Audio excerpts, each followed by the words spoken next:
Holistic Program. Makakatulong ito para sa mga bata o matatanda kagaya ng ADHD, GDD, speech delay, learning deficiency o mga slow learner at sobrang pagkamalilimutin, stress, hot-tempered o mainitin ang ulo, lack of focus o walang focus sa pag-aaral o sa negosyo, anxiety, depression, dementia at marami pang iba. Sagot yan ni Doc Albert P. Paradero, naturopathic doctor, certified natural health consultant, public health advocate, holistic coach and mentor, whole brain and mid-brain specialist, utak at kalusugan sa holistikong pamamaraan, brain and health. Tuwing Sabado, alas 8 hanggang alas 9 ng umaga. Dito lang sa ABN 89.5, ang best friend mo sa FM radio.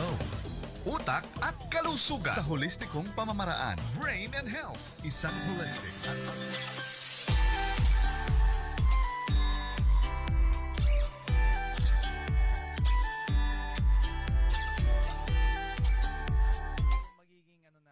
tama po yung magiging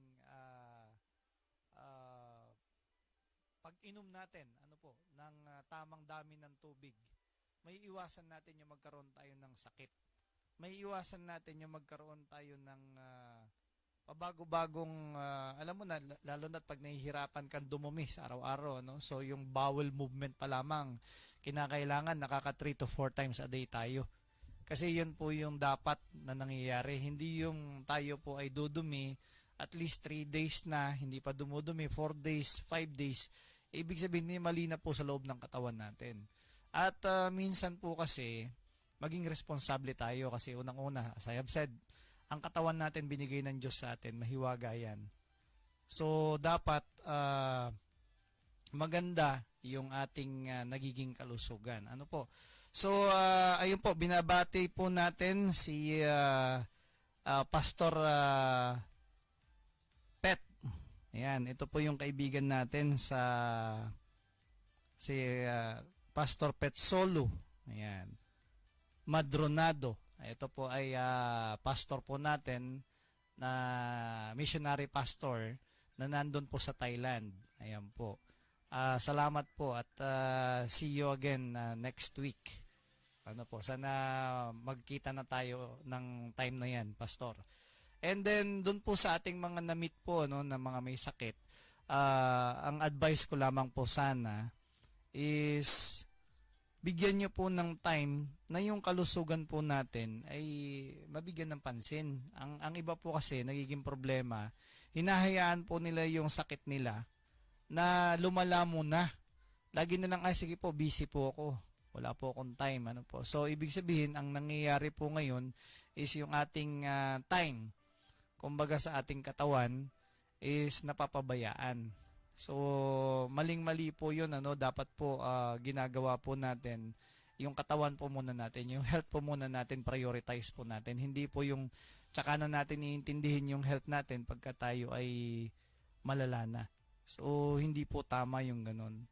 So, masyado po tayo kasing minsan, hindi ko lang po alam, yung mindset po kasi, hindi po maganda talaga. Dapat, laging sinasabi natin is, we're doing this for our family, we're doing this kasi tayo yung breadwinner, hindi pwedeng mapatigil. So, hindi natin alam na yung katawan natin nagde-deteriorate na, pinababayaan natin, so magiging mas unhealthy yung ating katawan. Oy, good morning kay Ate Leonie. Ayan, Aklan. Good morning po, Ate Leonie. Isang beses papasyalan namin kayo dyan sa inyong lomihan. Balita ko ay masarap nga daw yung inyong yung lomi. Ayan. So, good morning din po kay Konsehal Irene. Ayan, kagagaling lang po dito at pinick up po yung inyong supplement.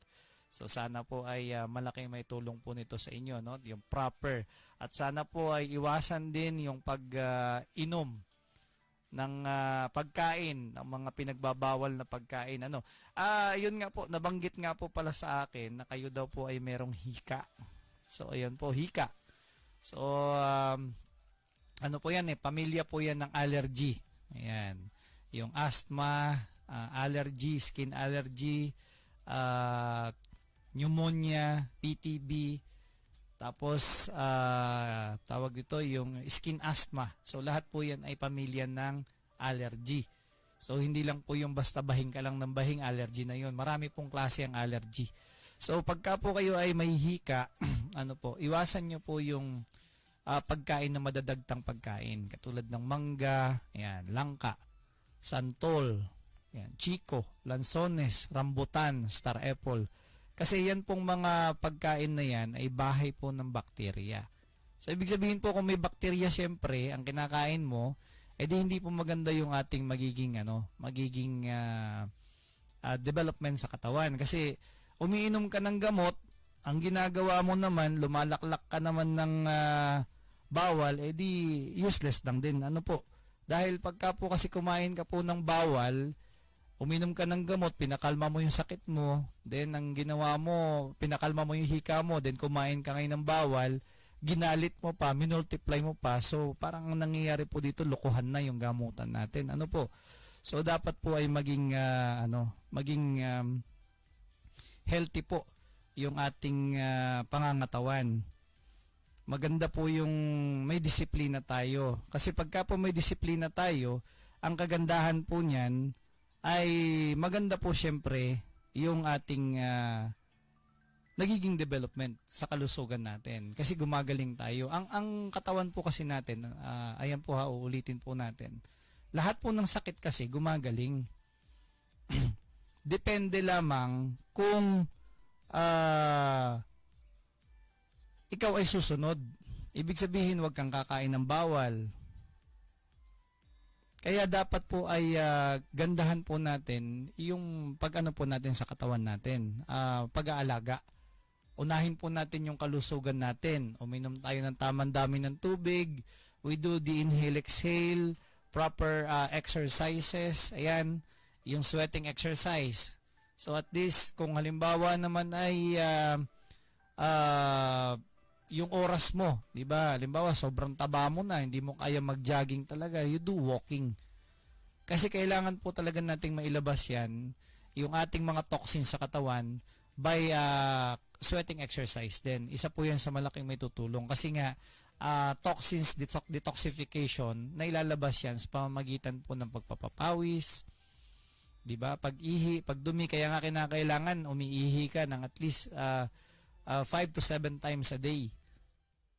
Siyempre, depende pa rin yun sa kung gaano karami ka uminom ng tubig. So, normally, yun po talaga dapat. So, kailangan po, tayo po ay maging health conscious kasi usong-uso po talaga ngayon ang sakit. Ang kagandahan po nito, maganda yung magiging development natin kung talagang nagiging health conscious tayo sa katawan. Yung inhale-exhale pa nga lamang oxygen na, lalo na sa panahon ngayon, na ang ginagawa po natin is lagi tayong nakatutok sa gadget. Ayan, laging nakaupo. Kasi yung iba dyan, work from home, ayaw nang tumayo, kaya ang dami po nararamdaman sa katawan. Yung marami po dyan, nagkakaroon na ng sciatica, scoliosis, 'di ba? Kailangan po kasi lagi po namin yang pinapaalala po, lalo na po sa ating mga work from home or nag-o-office dyan, na at least from 40 minutes, tumayo ka, mag-stretching ka at least 5 to 10 minutes a day. Yung from time to time. So kung maraming beses man yan, para kahit papano, nai-stretch mo yung mga muscles at buto mo. Hindi ka nagkakaroon ng mga stagnant. So kasi pagka stagnant na yung yung part ng muscles mo, ng buto mo, siyempre nagko-compensate na yan, nagkakaroon ka na iba't ibang nararamdaman. So, yun po sana ang gawin po natin.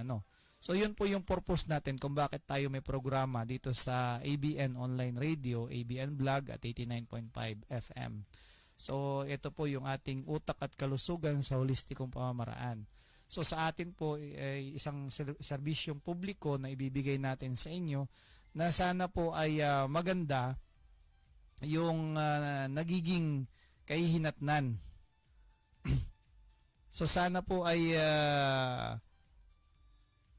tayo po ay nakikinig para kahit papaano po na-apply natin sa sarili natin, sa pamilya natin.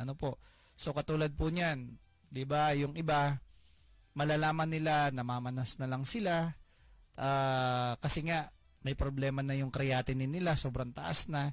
Kasi nga po, itong mga to ay tamad uminom ng tubig. Mas gusto pa nilang uminom ng soft drinks, alak, juices, o kaya ay tamad, yun nga, tamad na tamad uminom ng tubig, gusto nila malamig lagi, o makainom man ng tubig, pinakamarami na daw yung masaya na siya, na ipinagmamalaki niya na ang naiinom niya is 2 hanggang 3 baso ng tubig lang araw-araw.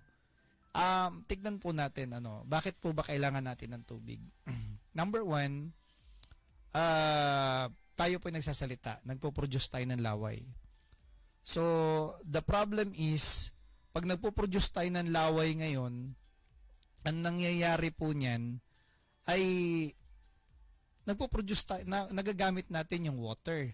Tapos, nagpupuyat tayo. So, sa pagpupuyat natin, nagagamit po natin yung maraming yung maraming liquid sa ating katawan. Umiihi tayo, dumudumi tayo. So, yung fluid intake natin, hindi sapat doon sa inilalabas natin. Pinagpapawisan tayo. Tapos, we think too much. So, nangyayari doon sa brain natin, nagpupuyat tayo, we think too much negatively, nai-stress tayo, nadidrain po siya. So, kaya nga po tayo, yun nga po, yung 3% ng utak natin, nakukonsumo natin. So, habang nai-stress ka na bumabagsak yung dopamine level natin sa utak natin. So, yung production ng happy hormone natin, bumabagsak siya. And then, pagbagsak ng happy hormone natin, wala na. Ito na, pumapasok na yung depression. Nagkakaroon ka na ng, nagiging ulyanin ka na, nagiging malilimutin ka na. Nagkakaroon ka na ng dementia. Nagkakaroon ka na ng Alzheimer's. And worst comes to worst, nagkakaroon ka na ng Parkinson's. So, ipapaliwanag ko lamang po, ang sakit po kasi natin, hindi po kasi siya, hindi na kasi, hindi kasi tayo, yung sabihin na lang natin, di ba, pag nag-iisip ka ng, nag-iisip ka ng mali, nag-iisip ka ng tama, nag-iisip ka ng tawag dito, pagkakakitaan, sapat na yun para ma-maintain mo yung health mo. Ang magiging problema po kasi niyan ay simple lang, yung sakit kasi hindi nagpapaalam. Never yan sasabihin sa iyo na, oy mare, pare, 'di ba? Ako yung sakit mo. 'Di ba? Ako yung sakit ako yung sakit mo at eto na ako. Aatake na ako anytime. Hindi naman niya magtatanong sa iyo na, oy, may budget ka na ba? Kasi eto ako nakaabang na ako. So, ang kinakailangan po paghandaan natin, yung health natin. Kasi, importante po na yung health kasi natin ay nasa tamang direksyon. 'Di ba? So, kung tama yung direksyon ng health natin, tama yung magiging, natin, tama yung magiging buhay natin. Tama yung magiging lifestyle natin. Tama yung magiging, yun kasi yung way of thinking So, kinakailangan yun yung mindsetting mo na. So, in the year 2023, dapat po, naka-mindset na tayo. Na tayo ay, number 1, nadala tayo doon sa mga nakaraan na pandemya. Di ba? So, kita mo yun, doon sa pandemyang yun, ang daming naapektuhan, ang daming nag-suicide, nagpakamatay, ang daming namatay dahil stress. Di ba? So, malaking factor po kasi talaga yung mindsetting sa isipan natin. Kung paano tayo gaganda ang buhay, kung paano gagaling yung ating sarili, kung paano magkakaroon ng magandang direksyon yung ating mga plano para sa sarili natin at para sa pamilya natin. So, lang po yan It's a matter of giving yourself a proper mindset. Diba? Kasi bakit? Kung tama kasi yung mindsetting natin, tama kasi yung magiging direksyon natin. Tama yung magiging natin, tama yung magiging plano natin. Ayan, yung planning natin para sa sarili natin, sa pamilya natin, sa trabaho natin, at kung ano pa yung gusto nating mangyari sa kinabukasan natin. And that's it. 'Di ba?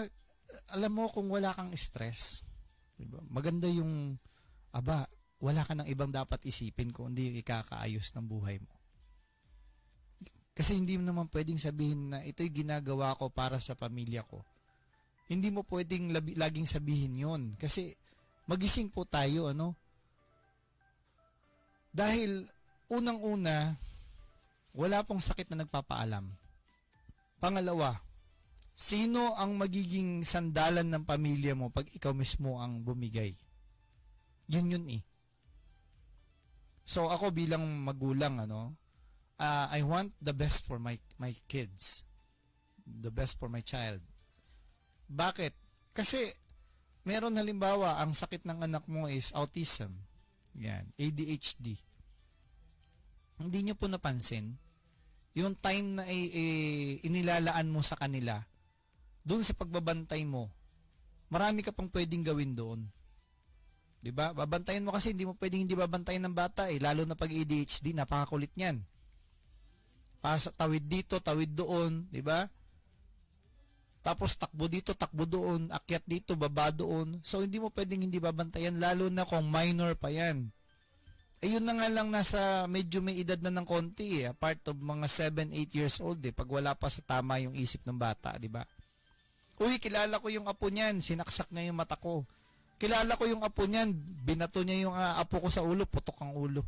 O, di ba?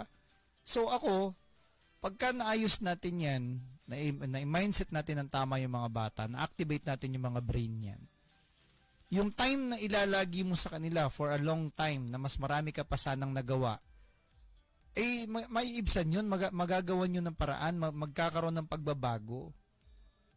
Ganun po kaganda yung ating brain activation. Sabi ko nga, before you become skeptic, you have to try the program. And then pag na-try mo yung program, lalo na sa adult, in a matter of 3 months, tell me kung walang nagbago sa'yo. Kasi sa atin po kasi, biruin nyo po mga nag-try na dyan, scientist, doktor, CPA, lawyer, engineer, professor, retired professors, businessman, mga estudyante. Meron nga po tayo na experience dyan, colorblind. Pero nung ma-activate siya, nagkaroon ng kulay, nagkaroon ng adjustment sa sarili.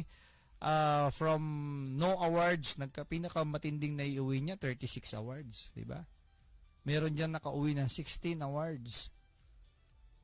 Biruin mo yung monthly na awarding galing sa school, meron siya, bukod pa yung graduation. Nasangkatutak pa yung niya, yung naiuwi niya, di ba? So, kung na-correct natin yung mali sa isang pagkatao ng isang tao, malaki yung nagiging impact nito sa buhay niya, sa pamilya niya. Di ba? Meron tayong mga na-activate diyan na mga marami tayong na-activate diyan na mga kababayan natin, di ba? Na ang laki na ng problema nila sa buhay, mga CPA. Ayan. Tapos, eto tayo. Diba? Nagiging skeptic. Yung mga taong yun kilala.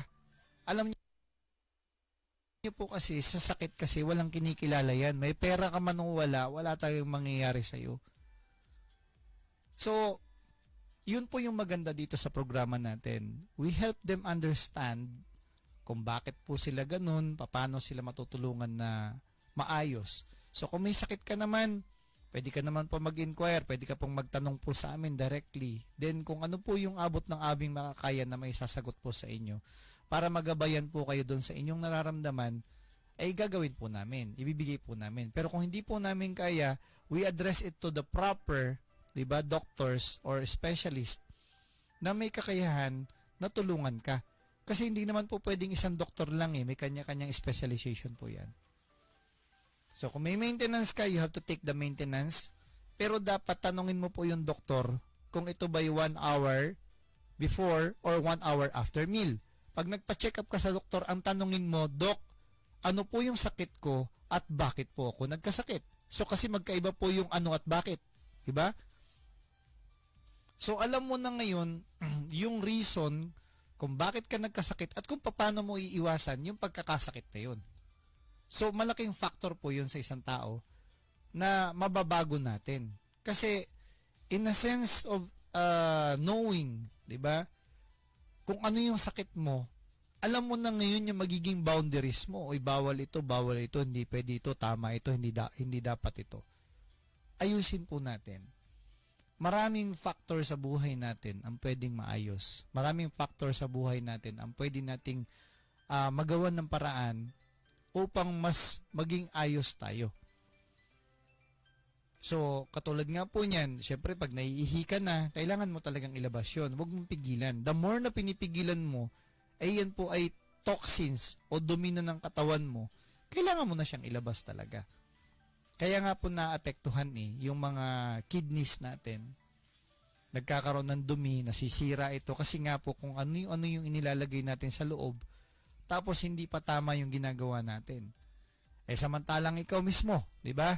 Mga ka-best friend, yung mga nakikinig dyan, di ba pag ikaw ay nabasa ng soft drinks, ano ba yung ginagawa mo? Di ba ang ginagawa mo automatically, naguhugas ka? Di ba? So, yun ang dapat nating gawin. Aba, ay kinakailangan maging ayos ka dahil kung hindi mo aayusin, di ba? Bato-bato sa langit. Yan. Pag nagkasakit ka, eto na. So, time check natin. Ayan. Time check.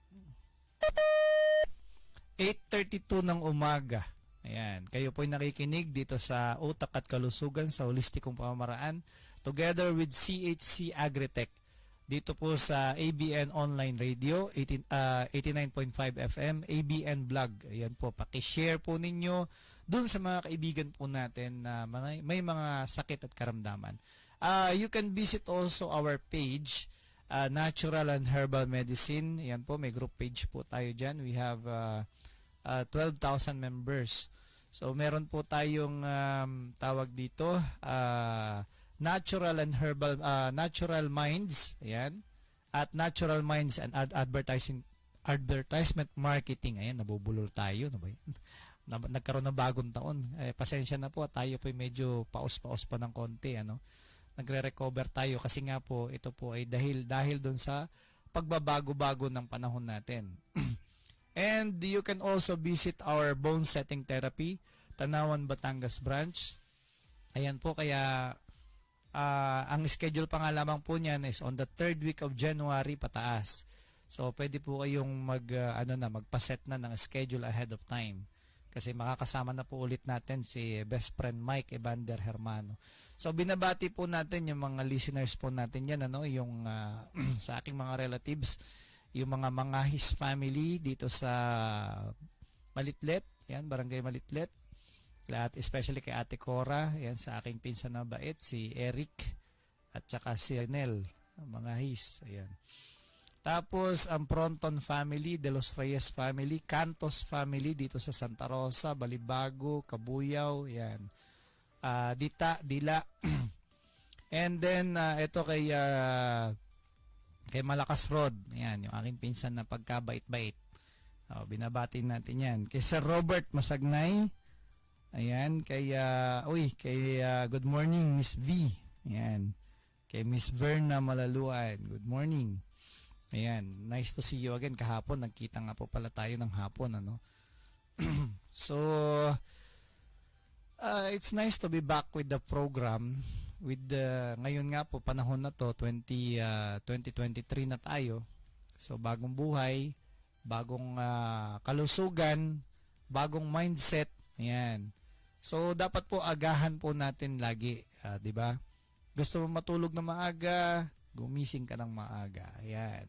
Kaya gising-gising na po. Ayan. At magandang umaga po ulit sa mga nakikinig po sa atin. Ano?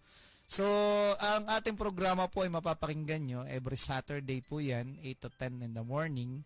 Ito pong Utak at Kalusugan. And then sa second segment po natin, doon na po papasok ang ating organic, yung ating kapamilya sa ka-best friend dito sa CHC Agritech. Ayan. So sila naman po yung mga nagpo-produce ng mga organic fertilizer, organic farming, probiotics. Yan, para doon po sa may mga alagang hayop, baboy, manok, pusa, aso. Ayan. Kung gusto nyo po na walang kaamoy-amoy, kahit po itira ninyo yung baboy sa loob ng bahay, gumamit po kayo ng activator at probiotic ng CHC Agritech. CHC Agritech. Ako, nananawa na akong uminom, may sakit ka eh. Kaya nga po kailangan kang uminom ng gamot kasi may sakit ka. Ngayon, kung talagang gusto mong mapaayos, di ba, ay talagang maghanda ka po ng gastos talaga. Kasi taking talaga synthetic medication and natural at the same time. Yung tinatawag nating complementary alternative medicine. Maganda po talagang impact niya sa katawan ng tao. Kaya mong tanggalin yung maintenance mo kasi nga nagiging healthy ka na, ayos mo yung mga mali doon sa mga unhealthy organs mo sa loob ng katawan, na ayos natin yan. Hindi naman pwede kasing hindi ka gagastos talaga. May expense po talaga yan. But the good thing about the having yung sabihin na natin positive thoughts, good health, syempre yung gagastusin mo dun sa ibang bagay, mailalaan mo pa sa ibang mailalaan mo pa sa ibang pagpaplanuhan mo, di ba? Halimbawa, nagpaplano kang bumili ng ganito, bumili ng ganon later on, pwede nyo pong paghandaan yun. At maganda po talaga yung nagiging resulta nito. Kung maganda yung kalusugan po natin. Gumastos ka para sa katawan.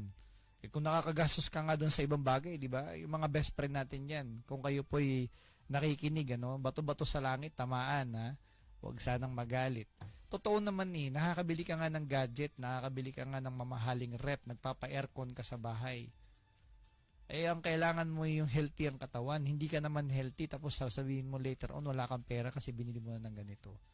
So dapat unahin nyo po muna. I-mindset nyo po na ayusin mo na yung health ng pamilya. Lalong-lalo na ikaw na mismong naghahanap buhay sa pamilya. Kasi kung ikaw yung breadwinner ng family, kinakailangan ikaw yung healthy. Kasi ano mangyayari sa'yo kung hindi ka healthy? Diba? Useless lang din. Kaya dapat maayos po yung nagiging natin, kalusugan natin. Kasi yung pakikitungo natin sa ibang tao kasi, kung ayos yung health natin, maganda rin kasi magiging resulta niyan. Positibo yan lagi.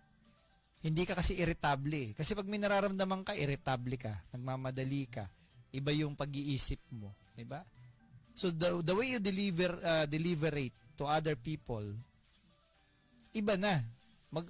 Hindi magandang impact kasi may iba kang inaalala, may iba kang suliranin, may iba kang iniintindi, iniisip. So nagiging negatibo po talaga ang nagiging resulta nito. Kaya sana pag-isipan nyo po mabuti. The best gift for the family is good health talaga. Magandang pag-iisip. Pero mo pag inactivate yan, sabi nga natin from 1 gig ng brain mo magiging 1 terabyte, di ba? So the more na nagko-continuous ka ng practice, di ba? Maganda yung nagiging development sa'yo. Actually, hindi naman na po yan nawawala. Pero kinakailangan lang po yung acceptance, yung pagiging ready. Once na naging ready po yung health mo, naging ready yung pag-iisip mo, everything will follow. Maganda na po lahat ang magiging resulta niyan. Di ba? Kahit nagmamaneho ka, kung ano man yung ginagawa mo, hindi naiinit ang ulo mo. Kasi maiintindihan mo na yung tama at mali sa ginagawa mo. Mababalanse mo na. So, sana doon sa ginagawa po natin, sa konting bagay na ginagawa po natin, ay nakakatulong po tayo na maayos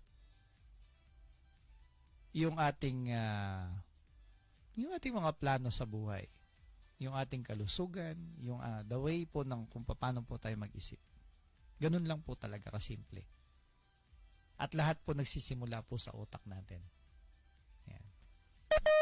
Ayan, time check po, 8:56 po ng umaga. Tayo po ay nakikinig po sa utak at kalusugan sa holistikong pamamaraan. Tayo po ay nakikinig sa 89.5, diba? ABN Online Radio, ABN Vlog. At ito pong programang ito ay kasama po natin ang CHC Agritech. Ayan. Nandyan din po ang Grab Food. Yung pong lumihan ni Ate Leonie. Ayan, isang beses po ipapasyalan po natin yan. Ayan, The Chef Masters. Ayan. So, maganda po yung ating programa kasi nagbibigay tayo ng magandang kaalaman tungkol sa kalusugan natin. And syempre, para hindi ka na masyado nag-iisip. Ulitin ko po mas okay na malaman mo kung may sakit ka at nang ito'y maagapan. So, syempre, kung maagapan mo yan, okay na okay ang health mo. Wala tayong problema. 'Di ba? Sa mga ano po ha, mga listeners po natin nakagigising lang ano po, good morning po. At yung pong mga natutulog pa, gumising-gising na po at tanghali na po. Ano po, mag-inat-inat na po tayo. Tayo po ay napapakinggan sa iba't ibang panig ng bansa at iba't ibang panig ng mundo. So marami po tayong mga followers po dito sa ABN at sana po kayo po ay nabibigyan natin ng magandang health awareness program dito sa umaga ng Sabado, January 6. Tama po ba? January 6. Ayan, bagong taon, di natin alam kung anong petsa. So, ayan po, no, maganda po. Pero ang problema, nung nawala tayo, eto na, nakalbo na ulit siya. So, wala ka na makikita ngayon ng mga 10 yapos ng puno. Wala na po talaga. Ang makikita mo na lang po ngayon, siguro, mga 3 yapos ng tao. Pero yung 10 yapos ng tao talaga na magkakahawak sila, paikot. Makikita mo yung puno ganun kalaki, wala na. So sana po maging responsable po tayong lahat. Ano? Kaya nga dapat yung mga yan, ina-activate na rin ang utak para alam na yung tama at mali So nakakalungkot isipin na 'di ba nung unang panahon ganito, ngayon wala na.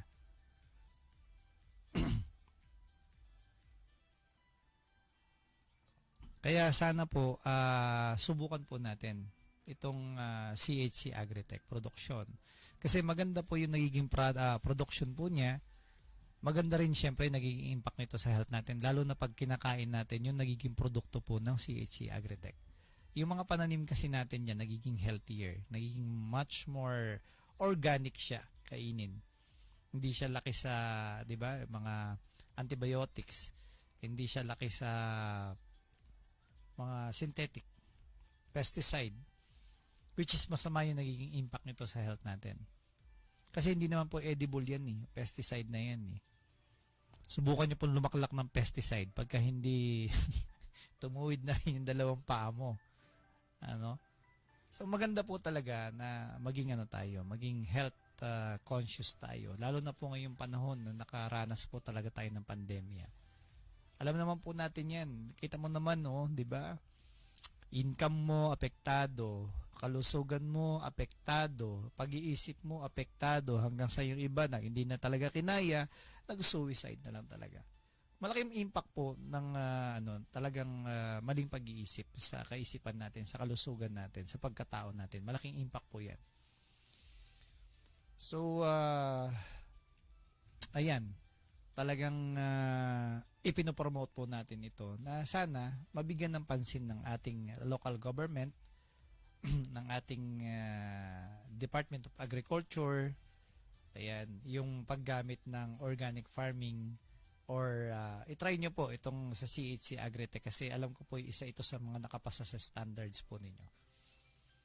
And the good thing about that is talagang may mga certificates po talaga siya na galing sa iba't ibang departamento na talagang kung siya po ay certified organic po talaga. At safe gamitin para sa organic farming, livestock, diba, katulad ng manok, baboy, baka, kambing, kalabaw, rabbit, bibe, at kung ano-ano pa pong livestock ang available po dyan na nakikita natin sa market. Kasi pag organic po talaga siya, organic po talaga yung, ibig sabihin, nagiging healthy po ito para i-intake po ng tao, mapabata man o mapamatanda. And secondarily, syempre maganda yung impact nito sa health natin dahil yung kinakain po nila is organic. So safe po ito sa katawan po natin. Not unlike taking synthetic, 'di ba? Unhealthy kaya nga po ngayon nauuso, 'di ba? Nakikita po natin nagkakaroon ng foot and mouth disease, 'di ba? Bird flu. Dito po sa paggamit po nito kasi naiiwasan natin na magkaroon ng sakit or tamaan ng sakit yung isang livestock, yung isang hayop. Maging kahit po sa mga halaman. Marami po talagang nadidisgrasya ngayon, lalo na ngayon basa-basa po ang kalsada dahil lagi po tayong muulan. Konting ingat-ingat lamang po. Sana po ay ayusin po natin yung ating pagmamaneho. Kasi nakakadamay po tayo na ibang tao. Lalo na po kahapon. Siguro antok na. Yung mga driver po ng truck natin na nakikinig, na kayo po yung mga antok na, kayo po yung magpahinga naman. Pag nakaramdam na po ng antok po talaga, ay meron naman po tayo diyang pahingahan dyan sa expressway, di ba? May part tayo ng kalsada dyan na pwede tayong huminto at magpahinga. Yan, stop area. Kasi so kung ikaw ay nagkasakit, yan ay kagagawan mo. Ikaw ang gumawa ng pagiging unhealthy mo. So ganun po natin kinakailangan maging maayos. Kasi dapat po, ganun po talaga dapat eh. Katawan muna natin bago ang ibang bagay. Sarili muna natin bago ibang tao. Kasi sa iyo magmumula lahat, 'di ba? Yung pagiging healthy mo, yung ikakaayos ng buhay mo, yung ikakaayos ng sarili mo, at syempre yung ikakaayos ng pamilya natin.